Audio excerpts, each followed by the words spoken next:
start dealing with somebody, it usually start off perfect. Everything feel exciting, fun, and new as you learn who this person is that you're building with. That's what most of us call a honeymoon stage, where both people put their best foot forward. You pay attention to what they looking for and try to match that. Some folks even fake it just to seem like they what you want, even if that's not really who they are. But as the relationship keeps going, the red flags start to show, and now that mask off, you begin to see who you're really dealing with. Some people got serious issues, jealousy, insecurities, not knowing how to deal with rejection. But of course, nobody introduced themselves like, yeah, I catch feelings fast and I might act crazy. If you smart, you'll catch those signs early and start pulling back. Some people understand that and keep it moving. They know everything ain't meant to last and you can't force someone to stay. But others, they want answers. They want to know why you done with them. And if they not mentally right, that's where things will take a turn. See, when you vibing and having fun, you never really stop to think, if this go left, how will they take it? By then, they already know where you live, what you drive, where you work. And when somebody get obsessed, that love can turn to danger real quick, even fatal. And on this episode of Hood Lessons, we taking it to West Baltimore, where a relationship turned fatal because a man couldn't control his emotions. According to sources, 30-year-old Briana Rogers was a West Baltimore native just trying to live a decent life. She worked at Walmart and picked up other jobs too, whatever it took to keep food on the table and stay independent. Folks who knew her say she was solid, loyal, and definitely not the type to play games with nobody. She had family and friends who loved her, and she kept her circle tight. She liked being outside, being social, but not in a messy way. She was known for standing on business, especially when it came to her relationships. People said it was clear she ain't take no crap from her boyfriends.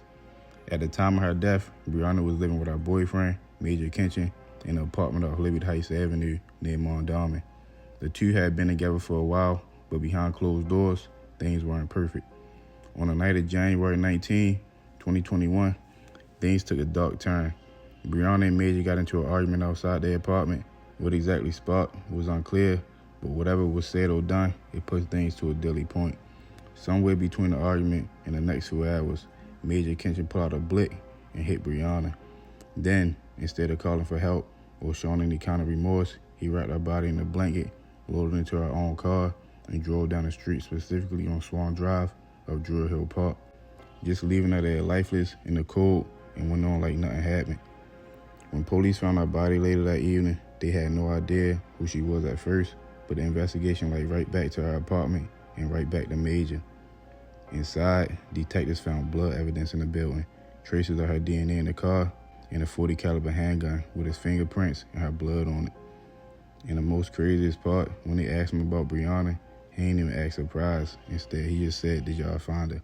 Like he already knew what he did, like he already knew they was gonna come looking for him. After his arrest, Major Kitchen sat in the jail, waiting to face the consequences. At first, his defense tried to push the mental health angle, saying he wasn't in the right state of mind and needed more evaluation. But the judge shut that down quick and ruled he was competent to stand trial. In May 2023, he finally went to court. The case was strong. Prosecutors had DNA, evidence, blood in the car, surveillance footage, and a murder weapon found right in the crib. They painted the picture clearly. He hit Briana, tried to cover it up, and then lied like he ain't know what happened. The jury ain't take long either. They found him guilty of second-degree murder plus 2 gun charges. When it came time for sentences, the judge ain't hold back. In June 2023, Kitchen was hit with 75 years. 40 years for killing Briana, 20 years for using a gun during a violent crime, and 15 more for having a gun as a convicted felon. In court, Briana's loved ones spoke up. Her family let it be known how much pain he caused, and the judge said straight up, this man had a complete disregard for her life. No emotions, no remorse, just cold. Yeah, man, sad story all around. Briana was just trying to live a regular life, working, grinding, holding it down, you feel me? Wasn't in the streets, and she ain't take nothing from her boyfriends either, for real. I don't even know if that played a part in what really happened, for real, you feel me? Sometimes niggas just can't control their emotion, but, you feel me, we'll never really know what happened. You feel me? Allegedly, they already was going back and forth, you feel me, almost every day, you feel me? So people was expecting something like this, you feel me? But either way, all she wanted was love and peace, you feel me? But she got pain and betrayal instead. And the crazy part, sometimes it don't be your enemies you gotta watch. It really be your own people that's right next to you for real. The ones laying in your bed, smiling in your face, holding your hand while they plotting behind your back. Briana ain't deserve what happened to her. And Major, he threw away his whole life in one night, all over a moment he couldn't control. Rest in peace, Briana. I send my condolences to her family. Let this be a lesson.